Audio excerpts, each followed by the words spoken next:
Tinalaw ni Sonia si Elise, pero hindi ito nagustuhan ni Elise dahil halatang may gusto itong palabasin sa mga sinasabi niya. Sinabi nito na madali lang para kay Elise ang ginagawa niya. Kasi andyan naman si Marisa at Gabriel para bantayan ang kumpanya.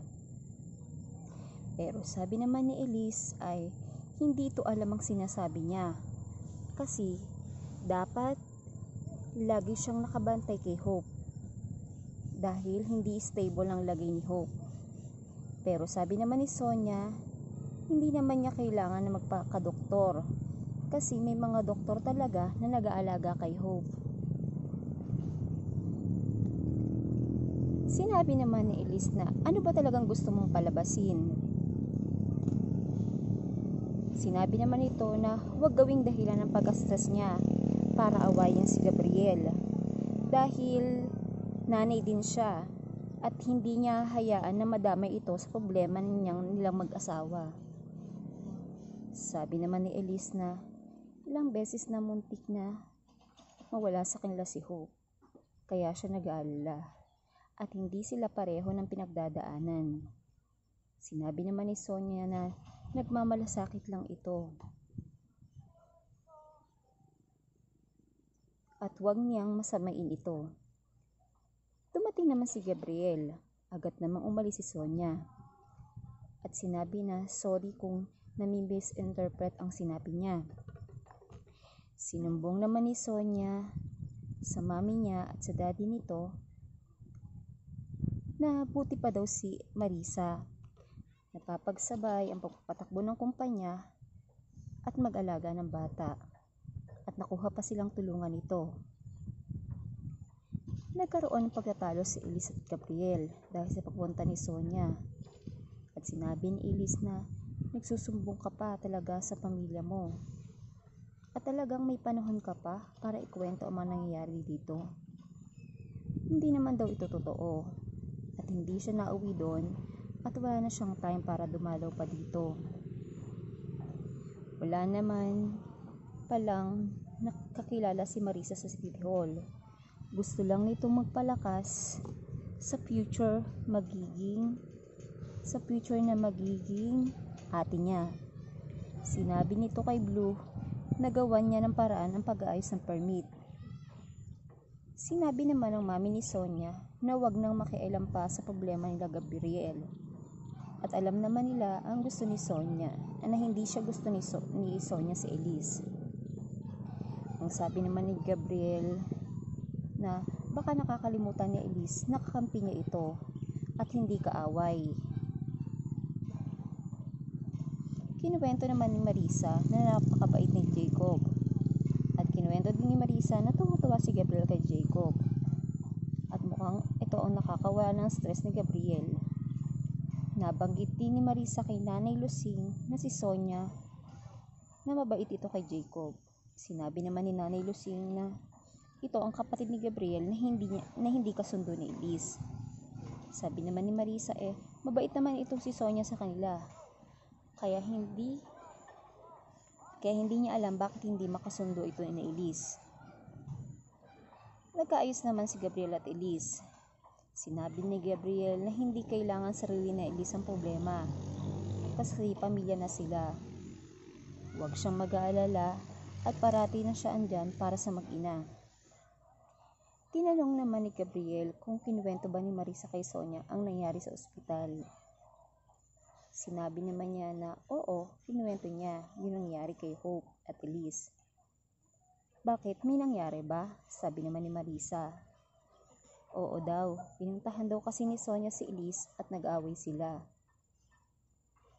Nagsorry naman agad si Marisa. Nagsorry naman siya kung may nasabi siyang masama para mag-away yung dalawa. At sinabi nito na okay na sila ni Elise.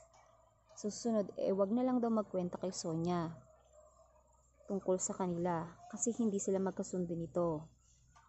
Sinabi naman nito na hindi iyon mauulit at nagpasalamat ito kay Marisa. Sa ospital naman, muling nagkaroon na naman ng problema si Hope.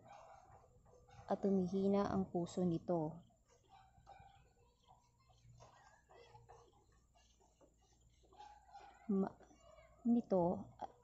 Sobra na ang hinagpis ni Elise. May butas pala ang puso ni Hope at panibago na naman ang gamot na ibibigay. Kailangan na ding operahan si Hope. Ang problema naman ay walang available na doktor at lahat ng ito ay nasa ibang bansa. Naghanap naman ng doktor si Elise para kay Hope. Gumawa ng paraan si Marisa para makasama si Gabriel sa check-up ni Jacob. Sinabi nito na hindi papasok sa driver, kaya magta-taxi na lang siya. Nagpresenta naman itong si Gabriel na samahan silang mag-ina at baka kung mapaano si Jacob. Hindi naman tumigil si Elise sa paghahanap ng doktor para kay Hope. Tinawagin niya si Gabriel pero hindi ito sumasagot.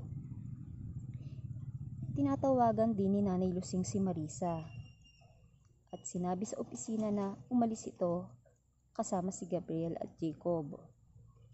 Ang sabi naman ni Jello ay, ba't sila magkaasama? Nakakaawa naman doon si Elise na mag-isang nag-aasikaso sa anak nito. Sa ospital, pinagkamala namang tatay ni Jacob si Gabriel.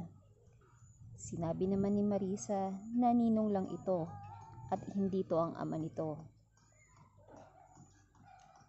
Nalaman ni Elise na kakilala ng kaibigan niya ang doktor na pwede magpa-opera kay Hope. Ayaw naman pumayag ng kaibigan niya gawin ito kasi hindi maganda ang nangyari sa kanila ng ex-boyfriend niya. Pero pinaalala niya na kundi dahil sa kanya ay hindi makakalabas ng ospital ang ama niya. Kung niya, napapayag din niya ito. Nakita ni Elise ang doktor, pero hindi pwedeng mag-opera sa anak niya dahil kasal ng anak ng doktor ito.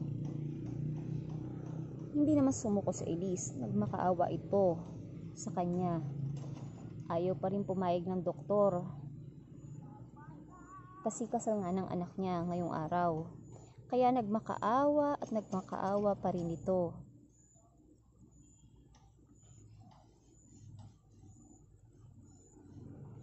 Sa bandang huli ay napapayag naman ito at sumama naman ito sa ospital kung saan naandun si Hope. Nakita na nga ni Elise kasi kasal ng anak niya. Natanggap naman ni Gabriel ang mensahe ni Elise at dali-dali naman ito nagpunta kay Elise. Sinabi nito na walang signal ang ospital kung saan nagpa-check up si Jacob at nag-away na naman sila nang magkita ito dahil mas inuna pa daw nito ang anak ni Marisa kaysa kay Hope. Hindi naman daw kontrolado ni Gabriel ang pangyayari at huwag niya daw itong sisihin dahil kung alam daw lang niya na magkakaganon hindi niya na sinamahan si Jacob sa pedya nito. Sinabi naman ni Nanay Lusing na nag-away si Elise at Gabriel dahil kay Marisa. Sinabi ni Nanay Lusing na alam daw naman ni Marisa na hindi biro ang sitwasyon ni Elise at Hope.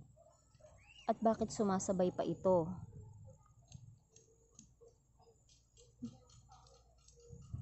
Sumasabay ka pa sa sitwasyon nila Gabriel. Hindi daw alam ni Marisa na may emergency sila, Liz. Alam naman daw ni Marisa na mahina ang bata at kailangan ito ng tatay niya. At sinabi ni Marisa na hindi niya pinilit si Gabriel na samahan sila ni Jacob. Sana naman daw hindi ito at hindi na pinagsiksikan ng sarili nito kay Gabriel. Ang lugar daw ni Gabriel ay para sa pamilya at hindi para kay Marisa. Sa ospital naman ay lumabas ang doktor at sinabi na naka-recover naman ang anak nito at hindi na kailangan ng operahan dahil nagre-response naman ito sa mga gamot na binigay niya. Sinabi naman ng doktor kay Gabriel na matapang daw ang asawa niya at hindi pwede na sasagot ng hindi kasi ipagpipilitan daw din nito. Kaya maswerte daw doong si Gabriel kay Elise. Nagpasalamat naman si Elise sa doktor dahil sa pagsama nito sa kanya. Sinabi nito, siguro naman hindi mo na ako pipigilan, biro ng doktor. Hindi naman napigilan ni Gabriel ang mag-guilty dahil sa nangyari. Sinabi na, sorry kasi mag-isa niyang ginawa ang mga bagay na to. At salamat at niligtas niya ang anak nila sa kapamahakan. Nagsorry naman si Marisa dahil sa nangyari. At sinabi na, sana nag-commute na lang sila. Sana hindi ito nangyari. Sabi naman ni Gabriel ay hindi nito kasalanan. Dahil siya naman na nagpumilit na samahan silang mag-ina. Nagpunta naman si Heidi sa ospital upang sabihin na hanga ito sa katapangan ni Elise. At sinabi nito na buti naman ay may na-appreciate sa pamilya ni Gabriel at nakakaintindi sa kanya. Sinabi nito na pagpasensyahan na lang mama niya dahil ganun lang talaga daw yun. Pinakain naman ni Jello si Elise at sabi niya siya muna ang magbabantay kay Hope. At nagtagpo na naman si Jello at Heidi. At hindi na naman maganda ang pagkikita nila. Pinipilit kasi ni Jello na makipagkaibigan kay Heidi. Pero ayaw naman ni Heidi kasi nayayabangan ito kay Jello. Magkausap naman ang asawa ni Sonia at si Gabriel. At sinabi nito na buti naman ay nakalabas na ng opisyal sina Hope at Elise. Nagpag-usapan nila si Marisa at sinabi daw ni Marisa na hindi naman ito ang ama. Pero inamin ni Gabriel na magaan ang loob niya kay Jacob. Tinanong naman ni Gabriel kung tama ba ang naging desisyon niya na hindi na lang tanungin pa si Marisa about kay Jacob. Sabi naman ng asawa ni Marisa ay mararamdaman mo yan kung ikaw ang ama ni Jacob. Hindi naman nakainig si Gabriel. Nagkaroon ng diskusyon si Jello at Heidi. At sinabi nito kahit pa bebe ito ay maganda pa rin ito. Nakiusap naman si Marisa na kung pwede na iwan niya itong si Jacob kay Gabriel. At sinabi ni Gabriel na hindi ito pwede kasi lalabas na sa ospital si Hope at kailangan siya ng pamilya niya. Sinabi niya na pwede naman sa sekretary o ibang taga-opisina ang magbabantay nito. Sabi naman ni Marisa ay nakauwi na ang mga taga-opisina. Nakakahiya naman kung pag-i-stayin niya dahil lang walang mag-aalaga sa kanya.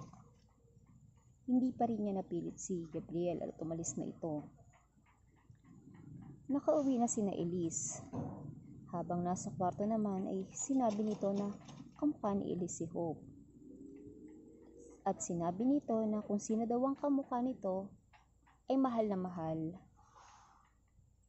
niya. Lalo niya itong minahal dahil si pinakita ng pagmamahal kay Hope. Tuwang-tuwa naman sila dahil okay na si Hope at hindi ito kinatuwa ni Marisa. Binili ni Marisa sekretary niya kapag hinanap siya ni Gabriel ay maaga siyang umuwi sa opisina kasi may sakit si Jacob. Sinabi naman ito na sasamahan niya ito. Sabi niya ay wag na. Umuwi na nga ng bahay si Marisa at Jacob. Tinatawagan nang malaman ito ni Gabriel. Alis naman si Gabriel at pasok sa opisina. Binili niya kay Nanay Lucing at sabi nito ay pakibantayan ng prinsesa at ang reyna niya. Wala namang problema, sabi ni Nanay Lucing. Kamusta na kayo mag-ina? Sabi naman ni Nanay Lucing. Eto, humina ito ng tawad kay Lucing dahil sa nangyari na hindi agad pagpunta ni Gabriel sa ospital dahil kay Marisa. Pagdating naman ni Gabriel sa opisina ay agad hinanap si Marisa at baby Jacob. Labis naman ang pag-aalala ni Gabriel nang malaman ito na may sakit si Jacob kaya umuwi sila Marisa. Pilit niyang tinatawagan si Marisa pero hindi ito sumasagot. Umuwi na din si Nanay Lusing at nagpaalam na kay Elise. At sinabi nitong pahalagaan niya si Gabriel kasi mahal na mahal siya nito. Agad naman pinuntahan ni Gabriel sila Marisa at Jacob. Sinabi nito na dapat sinabi na may sakit si Jacob para napuntahan agad siya nito. At bakit naman ganun ang pag-aalala nito kay Jacob? Hindi naman siya ang ama. At hindi kumot may nangyari sa kanila, siya na ang ama nito. Bigla namang dumating si Nanay Lusing at halata na naiinis ito sa nakita na andon sa bahay nila si Gabriel. Sabi nito ay, kala ko ba ay ikaw pumasok mo sa opisina at ba't naandito ka? Ay, nanay, dinalaw ko lang po si Jacob kasi may sakit siya. Ha? May sakit? Bakit hindi ko alam? Ako ang lola? Tapos hindi ko alam na may sakit na pala ang apo ko?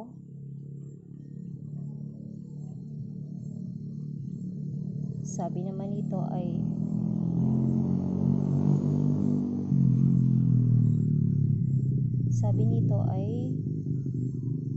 uuwi na rin naman po ako. At uuwi na rin po ako.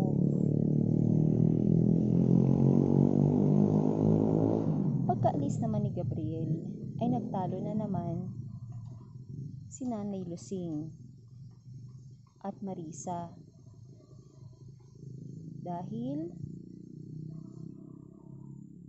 nagtalo si Nanay Lusing at si Marisa.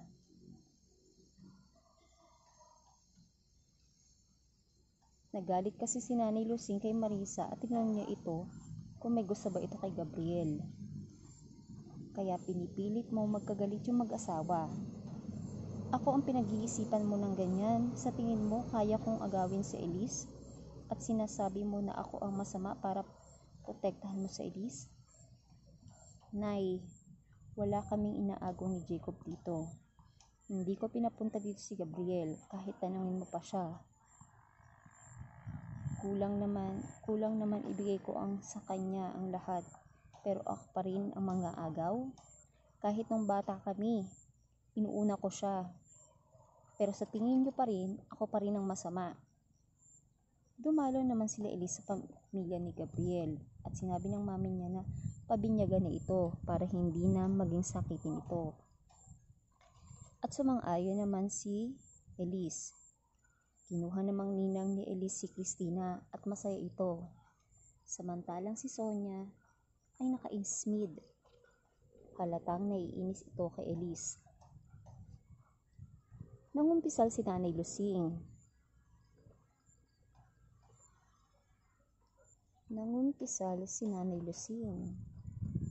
At sinabi ni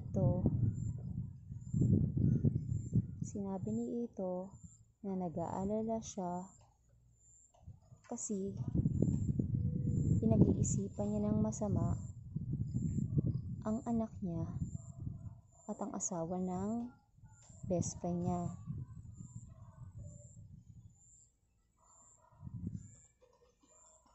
Parang gustong agawin kasi ng anak niya ang asawa ng kaibigan niya na parang anak-anakan ko na rin. Para kasi lagi niyang pinagsisisikan ng anak niya doon sa asawa ng kaibigan niya. Sabi ni Father, kausapin mo na lang. Sabi naman ni Nanay Lusing ay kapag nakikipag-usap ito ay lagi nauuwi sa away. Gabayan mo ang anak mo at kausapin mo, sabi ni Father. Pero sabi niya ay lagi nang nauuwi sa away. Nahihirapan daw siya sa katayuan niya kasi pareho niyang mahal si Elise at Marisa. At ayaw niya na magkaroon ang dalawa ng pag-aawayan. Kinausap naman ni Gabriel si Marisa kung alam ba ni Nanay Lusing ang tungkol sa nangyari sa kanila. At sinabi nito na huwag siyang masyadong kabahan kasi baka may makapansin sa kanila na taga-opisina. At pagchismisan pa sila. At ang nangyari sa kanila nung gabi ay isang malaking pagkakamali at dapat na nilang kalimutan. Tinawagan naman ni Liz para sabihin kung pwede sabay ang binyagan ni Jacob at Hope. At tuwang-tuwa naman ito si Marisa. Ang sabi naman nito ay, oo naman, tatanggihan ko pa ba yun? Para na sila magkapatid ni Hope. Kaya tama lang na sabay ang binyagan nila. Dumalaw naman si Sonia kay Marisa sa opisina at binigyan ito ng regalo kasi naayos nito ang building permit nito. Nagpasalamat naman si Marisa.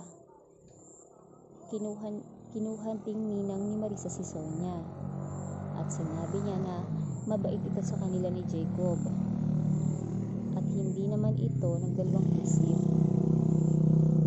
Buti pa nga daw ito ay kinuha siyang ninang, samantalang si Elise ay hindi siya kinuha. Araw na ng binyagan at pinakilala ni Sonia sa mami at daddy niya si Marisa at Jacob na siya daw ang tumulong para maayos ang building permit ito.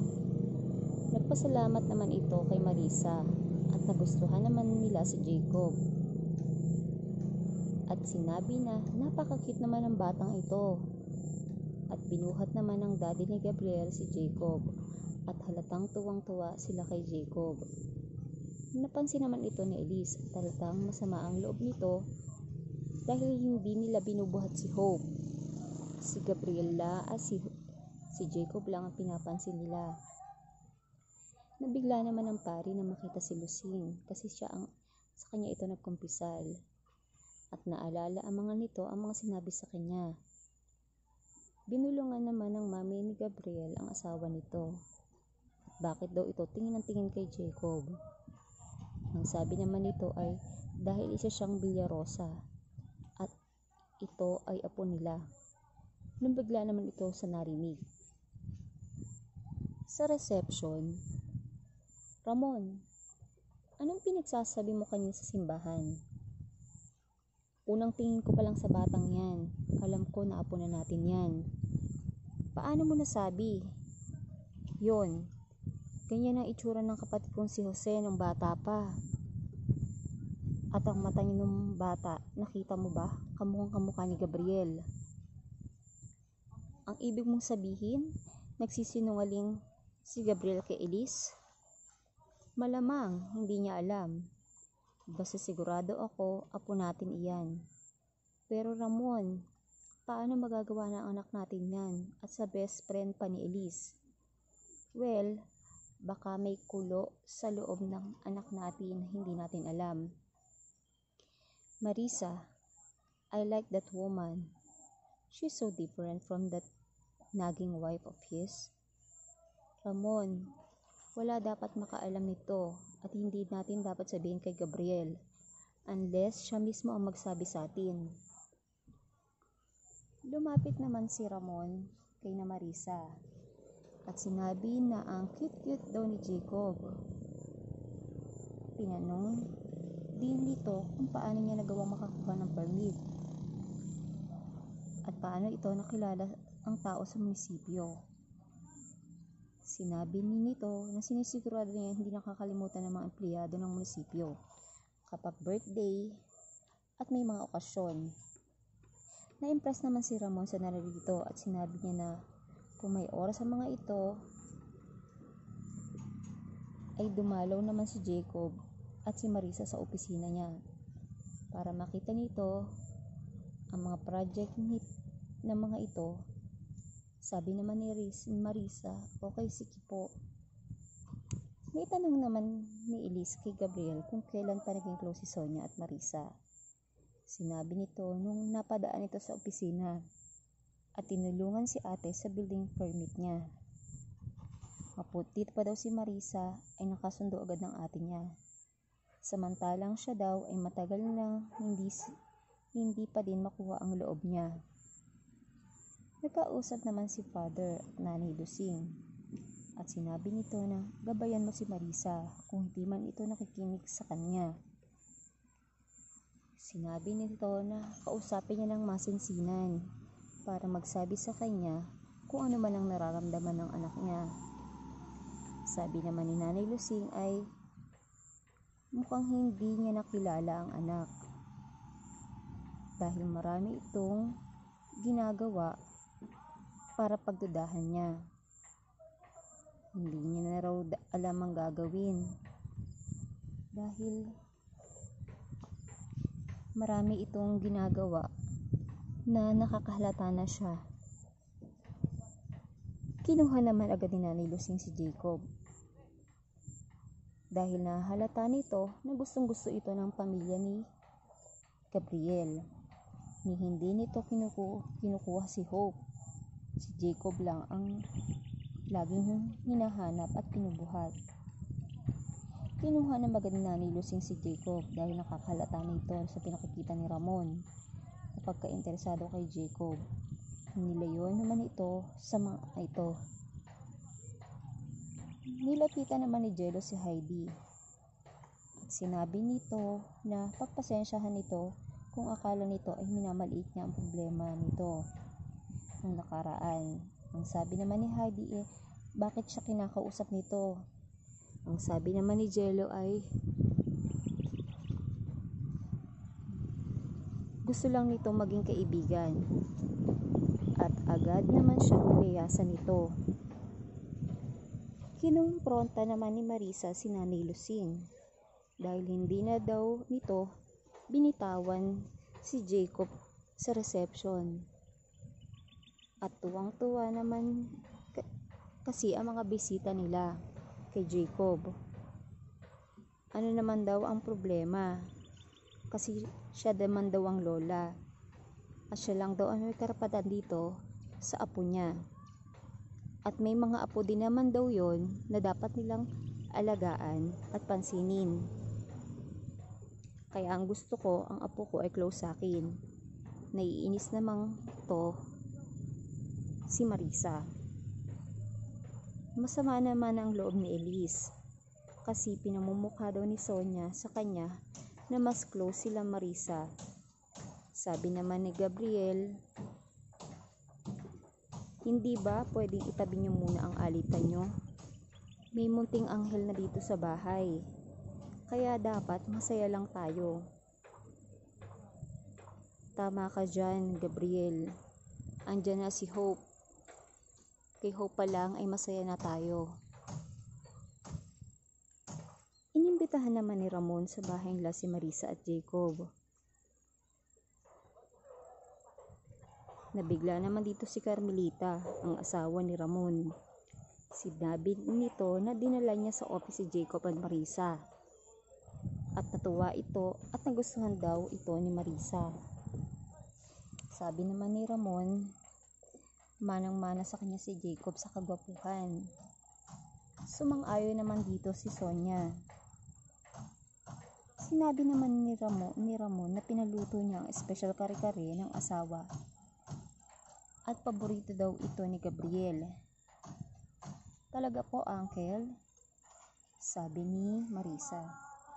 Salamat po kasi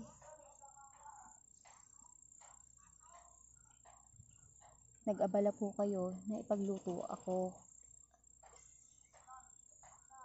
Sabi naman nito ay walang anuman. Nag-video call naman tong si Sonia kay Gabriel. At pinakita nito na nandun si Marisa at Jacob. Laking gulat naman ito. Nakita naman sa picture ni Elise na kasama ni Marisa ang pamilya ni Gabriel. At sinabi agad dito kay Nanay Lucing. At nabigla naman si Nanay Lucing dito. Lalo nang nagkaroon ng hinala si Elise dito. Tinanong naman ni Gabriel kung ano ba ang ginagawa ni Marisa sa opisina ng dad niya. Sinabi nito na inibitahan lang nito kaya pumunta sila doon. Tell me the truth, bakit mo nilalapit si Jacob sa pamilya ko?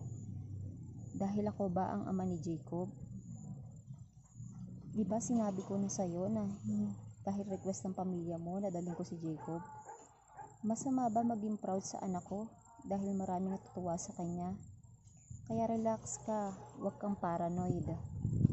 Sabi nito kay Gabriel. Kinamusta naman ni Liz kung kamusta ng araw nito. at sinabi na okay lang at nakapag-deal na siya ng malaking investor sa company. Natuwa naman si Elise nang marinig ito. Pero tinanong niya kung bakit nagpunta si Marisa sa company ng dad niya. Buti pa daw ito ay naiimbitahan na. Samantalang siya, sa tagal-tagal na nila ay hindi ito naiimbitahan sa company. Han, di ba naalala mo yung tinulungan ni Marisa si ate sa building permit? Nagpasalamat lang sila. Tapos ipinakita yung project na inayos ni Marisa yung building permit. Kasama si Baby Jacob, sabi ni Elise. Baka pinasyan niya lang yung bata. Tumawag naman si Marisa kay Gabriel at sinabi na may problema sa opisina. Na-hijack kasi ang delivery truck na maghahatid ng delivery para kay Mr. Nakamura. Ang investor nila ngayon. Nagkaroon naman ng problema sa company ito at ayaw ipaialam ni Gabriel ang nangyari. Ayaw na nito mag-aala pa ito sa kumpanya. Sinabi ni Marisa na malaki ang mawawala sa kanila sa nangyari. Sabi naman niya ay gagawa niya ito ng paraan. Ipinakausap niya rin na huwag na itong sabihin kay Elise kasi mag-aalala lang ito. Ayaw niya na itong mag-alala at isipin pa ang tungkol sa kumpanya kasi iniisip na nito si Hope. Pumunta ng senador sa si Elise at laking gulat ito na namibigay ng bagong laptop si Marisa. Sabi nito na pasok naman sa budget lahat ng binili niya. Sabi naman ni Elise nasa na yung dating mga laptop.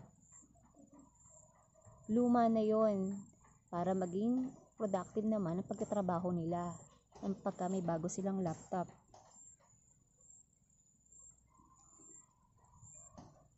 Sinabi din ni Marisa na magkakaroon ng outing ang mga empleyado. At nagulat na naman dito si Elise.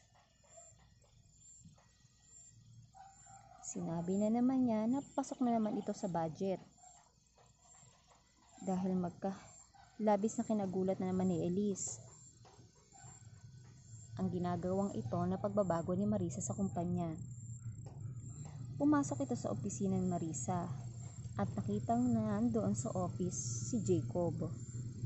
At bakit daw nito sinasama sa opisina si Jacob? Sabi nito ay wala magbabantay sa bahay, diba? Nasa inyo na si Nanay Lucing. At akala ko naman okay lang kasi okay lang kay Gabriel. At kung may problema daw ba ito, sabi ni Marisa.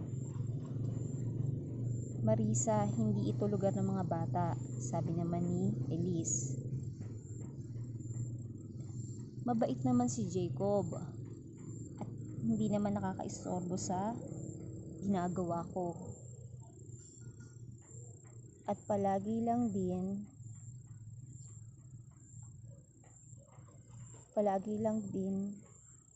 at naiintindihan mo naman siguro na gusto ko lagi kong kasama ang anak ko, sabi ni Marisa.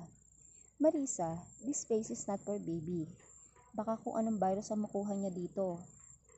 At isa pa, kung may mga investor na pupunta, kagaya ngayon, di ba? May meeting ka sa isang investor na pupunta dito, may makikipag-meet sa'yo, ano lang sasabihin nito na may nakitang bata dito? Dumating naman ang investor nila. Sinabi na swerte daw si Jacob sa negosyo at halatang tuwang-tuwa ito kay Jacob. Nakiniisa naman ni Elise. Sinabi ni Elise na hindi siya natutuwa sa mga bagong policy na pinatutupad niya. At sinabi ni Marisa kung ano daw ba ang gusto nitong mangyari. At sinabi ni Elise na gusto niyang bumalik sa dati ang lahat. At I don't want any babies inside my office. Hindi naman natuwa si Marisa dito. Bumalik sa dati ang lahat. Kinumpronta naman ni Elise si Gabriel. At sinabi nito kung may alam ito sa bagong policy ni Marisa. At sinabi nito na, "Oh, 'di ba? Sabi ko sa'yo. Ang sabi mo, ako na ang bahala at hindi mo na maaasikaso iyon." At maganda naman na naging effect nito sa company, 'di ba? Maraming natuwang mga empleyado dahil sa ginawa ni Marisa. Anong problema? Ang problema, baka dapat bumalik na ako sa opisina, sabi ni Elise.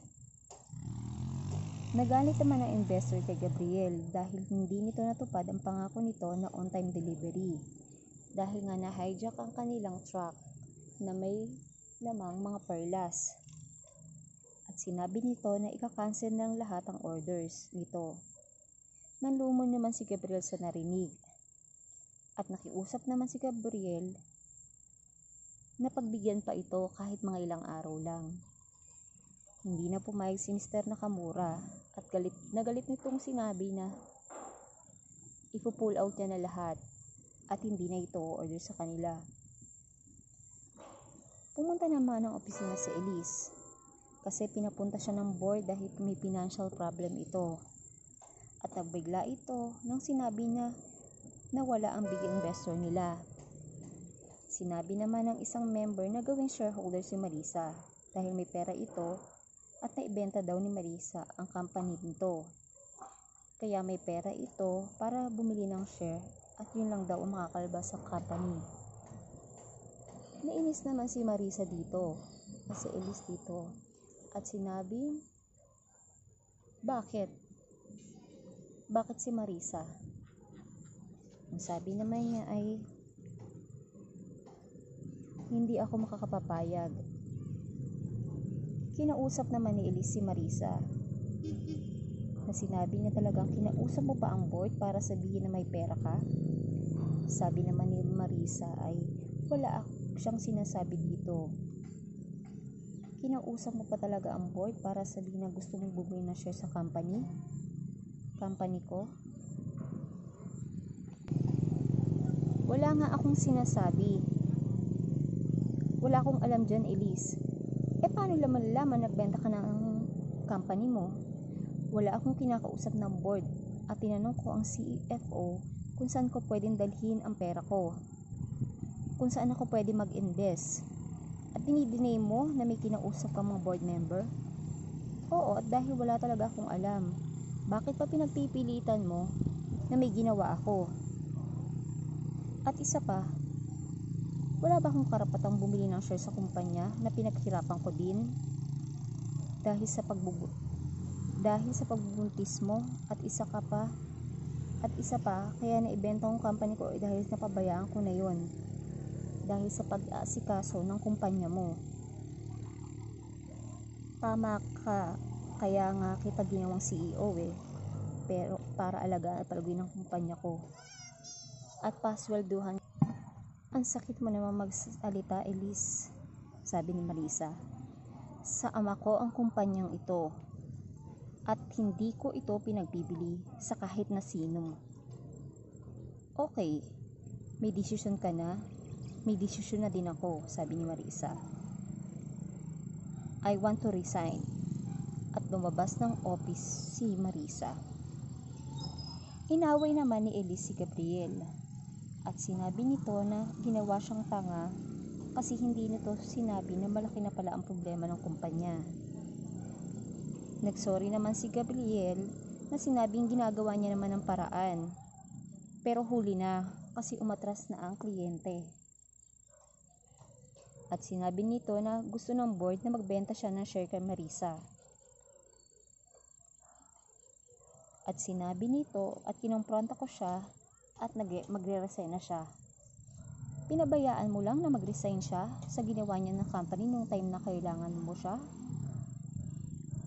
At kung kung si Marisa ang bibili, ayaw mo ba nun? Hindi ko pwedeng ibenta ang kumpanya kung kani-kani lang. Kala ko ba pamilya mo siya? At isa pa, marami na siyang naitulong sa atin. Sa'yo, nung pinagbubuntis mo si Hope at nung inaalagaan natin si Hope. Sa tingin ko ay minamanipulate niya na ang mga empleyado, pamilya ko at ikaw.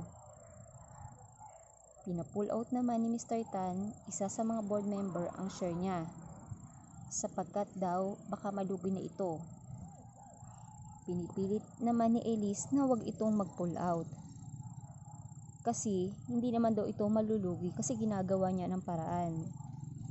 Pero sabi niya, gusto niya daw si Marisa ang mamahala ng kumpanya.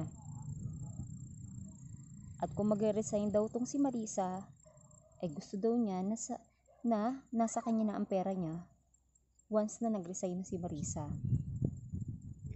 Nakipag-meeting naman si Marisa sa finance. At tinanong nito kung ano ang mangyayari sa company. At sinabi nito kung hindi magbe-best siya ng share ay mawawala ito sa kanya. It's either mawawala ng o mawawala ng trabaho. Maraming mawawala ng trabaho. Sabi naman ni Elise na hindi niya ipagbibili ang kumpanya niya at kahit ang shares niya. Pinanindigan nito na gagawa niya ng paraan para maisave ang company. Kinausap naman ni Gabriel ang taga-finance at sinabi niya kung hindi pa magbebenta ng shares si Elise ay maaaring mawala ang company nito sa kanya. Pero sabi ni Gabriel ay mukhang hindi talaga papayag si Marisa, si Elise na ibenta ang kumpanya. Sa bahay naman nila Elise ay naabutan ni Elise si Jacob sa bahay nila. Tinanong naman ni Elise at bakit nandun si Jacob. Sabi naman ng Nanay Lusing ay hindi ito dinala ni Marisa kasi bawal na daw sa kumpanya. Kaya dinala niya si Jacob dito para alagaan, para sabay ng halagaan si Hope at si Jacob. Sabi naman ni Gabriel ay miss na miss niya na ito.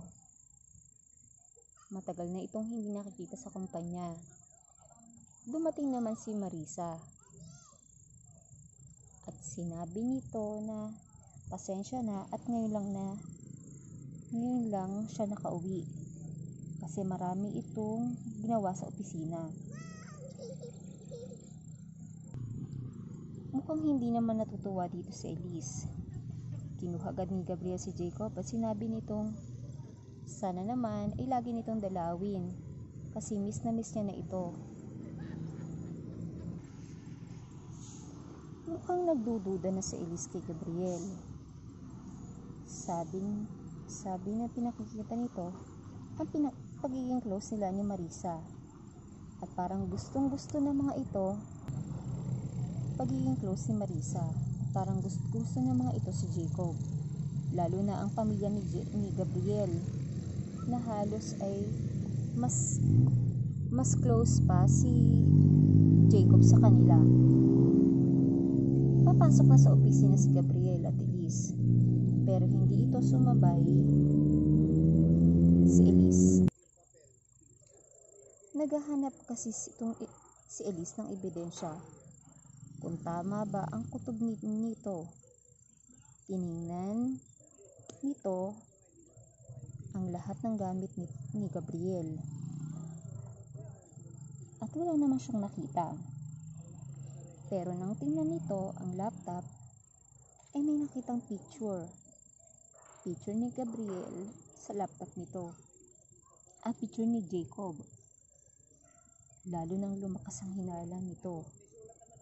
Bigla naman niyang naalala ang nangyari sa kanila sa Amera tungkol kay Agatha. Bigla namang tinawagan ni Elise si Agatha at tinanong nito kung nung time ba na niloko siya ni Gabriel, sinabi ba nito sa kanya? Sabi naman ni Agatha, kala ko ba tapos na yon? Sure ka ba na gusto mo pang malaman?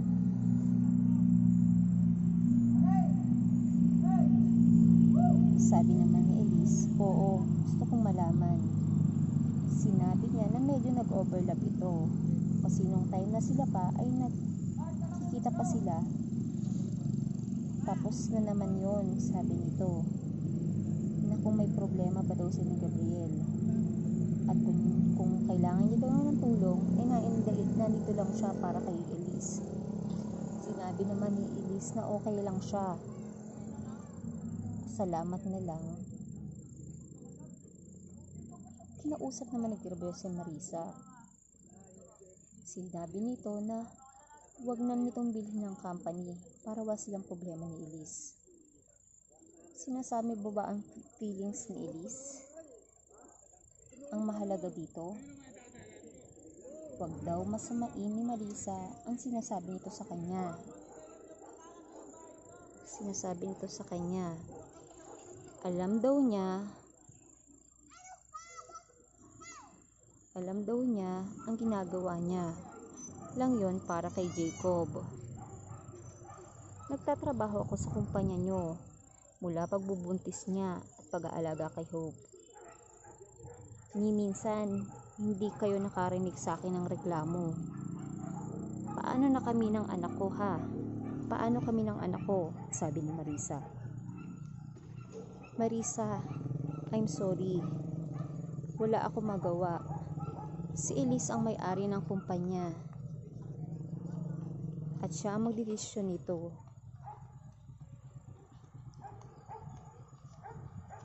Wala akong magagawa kung ang desisyon niya ay hindi pagbebenta ng share sa'yo. Kahit sabihin ko sa'yo na si Jacob ay anak mo, sabi ni Marisa. What did you say? Yan matagal mo na gusto malaman, di ba? Bakit ngayon mo lang to sinasabi sa akin? Sabi naman ni Gabriel. Dahil dihadong-dihado na kami ng anak ko. Ang tagal ko na nagtiis, Gabriel. Wala kayong narinig, wala akong sinabi para hindi kayo mag-away mag-asawa. Pero wala maliwanag, wala kayong pakialam sa amin. Pareho kayo, wala kayong pakialam. Kaya ngayon ang panahon para ipaglaban ko ang karapatan ng anak ko.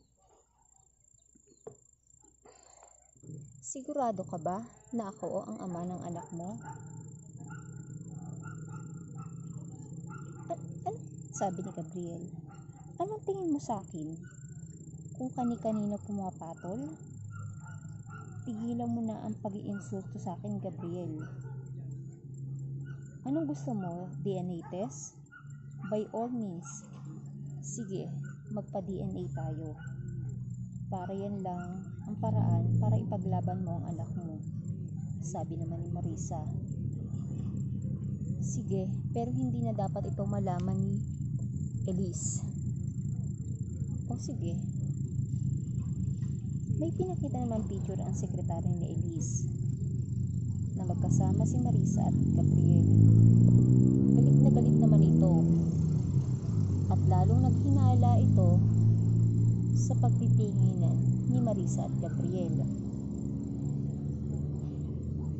Pinatawag naman si Marisa sa board at magsisimula na ang meeting nito. May board meeting na naman kung magbobotohan ba, magbebenta ba ng share kay Marisa o hindi. 3 ang bumoto kay Marisa na ibebenta ang share. Samantalang 3 din ang ayaw nito. Hindi bumoto si Gabriel. At tinanong nito na siya lang ang makakapag-ano at sinabi niya ay yes, I vote for Marisa. Hindi naman din bumoto si Elise. Kaya ang boto niya ay ayaw niya itong ipagbenta kay Marisa. Sa galit ni Elise, agad niyang sinugod sa opisina si Marisa. At tinanong nito kung gusto ba ito sa asawa niya. I can't believe, Elise, ganyan ka na ba talaga ka-insecure? My God.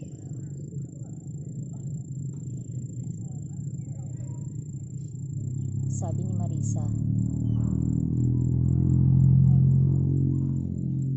Sandali lang, hindi pa ako tapos.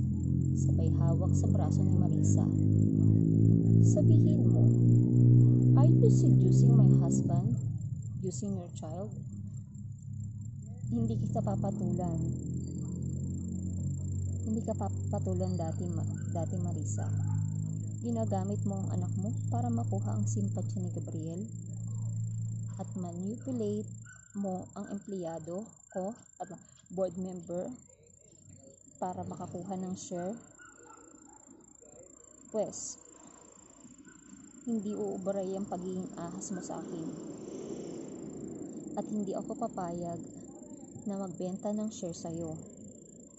Nababaliw ka na talaga, Elise. Ha? Baliw? Traidor ka, sabi ni Elise. I tried to be patient with you and understanding with you. Naakala ko, postpartum yung pinagdadaanan mo. Pero sumusobra ka na, Elise. Wala kang utang na loob. Sa pinagbubuntis mo, ako ang nasa kumpanya. Ako ang nag-alaga sa kumpanya. Ako ang nagsagip sa kumpanya. Dumating naman si Gabriel at tinanong kung anong nangyari. Agad naman lumabas ng kwarto si Elise. Pinapunta naman ni Elise sa board at sinabi ng mga ito na hindi nila nakausap si Marisa. Nalaman nila na kapag benta ito ng kumpanya at baka makatulong ito sa kumpanya kasi siya naman ang namahalan ng kumpanya yung nasa ospital si Elise. At sabi nito na baka dumadaan nga lang talaga si Elise sa postpartum depression. Sinabi naman nito na hindi daw matutuwa ang tatay ni Elise sa mga nangyayaring ito kay Elise. Tinanong naman ni Gabriel kay Marisa kung ano nangyari. Sabi ni Marisa, yung asawa mo nagpo-postpartum depression ata. Iniskandalo ako at pinagbibintangan na may relasyon tayong dalawa. Bakit ka andito? Balikan mo ang asawa mo. Okay lang ako dito. Look Marisa, bumoto ako sa'yo para bumili ka ng share dito sa kumpanya.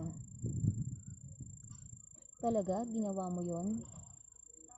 Oo. Tungkol sa DNA, ayaw ko nang malaman ito ni Elise. Kasi ayaw ko na magkaroon pa kayo ng hindi pagkakaunawaan at masira ang pamilya namin. Pumunta naman si opisina si Elise si Marisa at siya naman nagkumpronta dito. Bakit mo ko pinag-iisipan ng masama? Wala ka bang tiwala sa akin? After all I did for you, nakulong ako ng 4 na taon. Nagpakulong ako para akuin ko ang kasalanan mo. Para magpakasaya ka sa Amerika. Hello mga kabeshi, nandito po tayo ngayon sa aming subdivision. Hindi pa po siya tapos pero okay naman. Wala pa po yung swimming pool. Sana po makabisita rin kayo dito. Ito po yung clubhouse.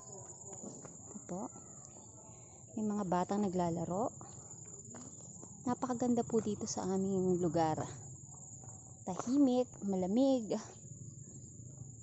Ito po. Meron po dito kaming tore kung saan makikita ang view ng Laguna de Bay. Nandiyan po.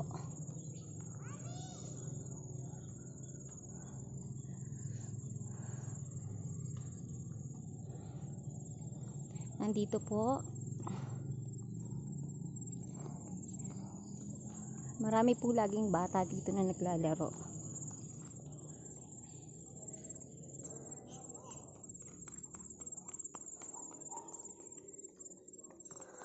Ay mga kabeshi, aakyat tayo para makita niyo yung buong clubhouse. Actually, 3 palapag siya, 3rd floor. Hindi pa siya ganun katapos, pero sabi nila tatapusin naman nila. Tataas tayo. Titingnan po natin.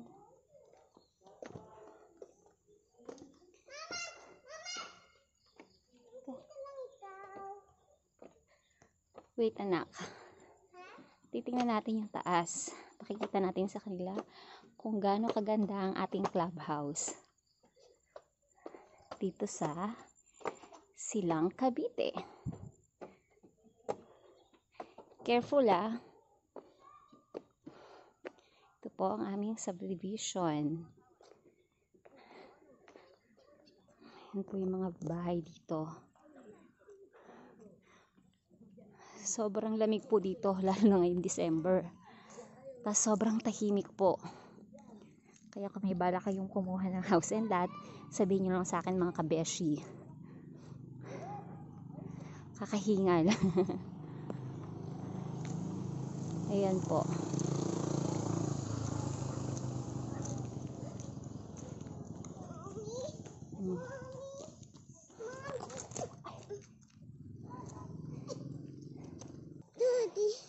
You want to go down?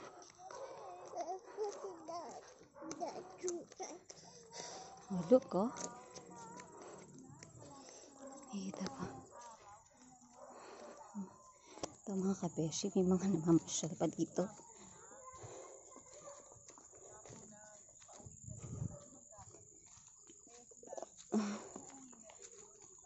Ayan po, bababa kami ulit.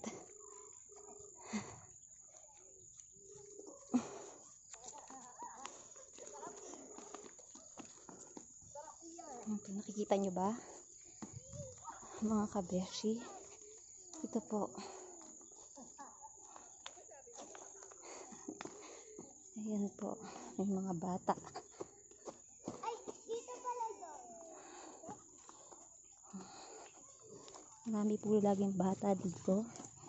Ayan, mamasyal. Ayan po sila. Mga bata na mamasyal. At lalaro tuwing hapon dito.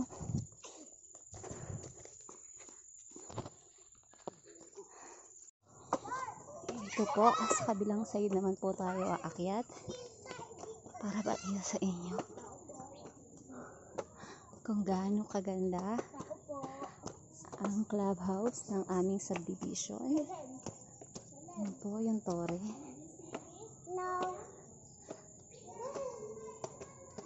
Yan po yung 2nd floor.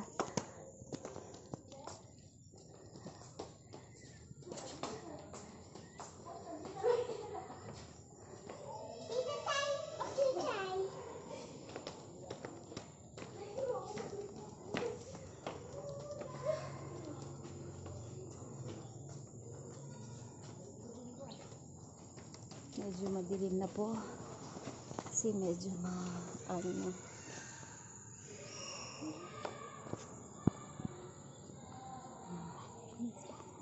Yan po. Ito po yung sa taas.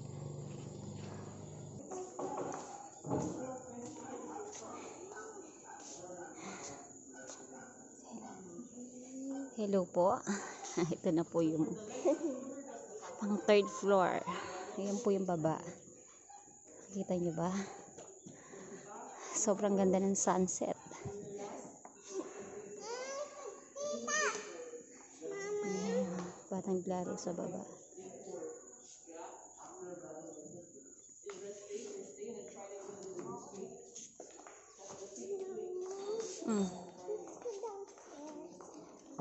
Uy.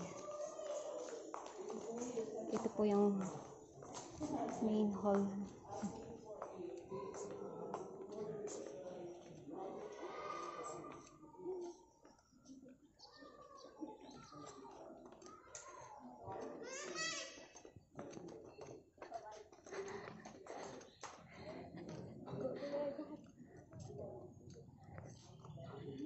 Ito po yung clubhouse. Yan po.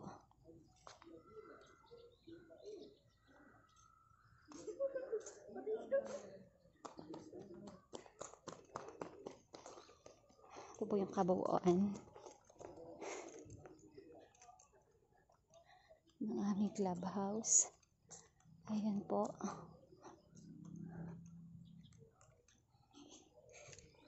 Itagilid ko lang po. Ayan po.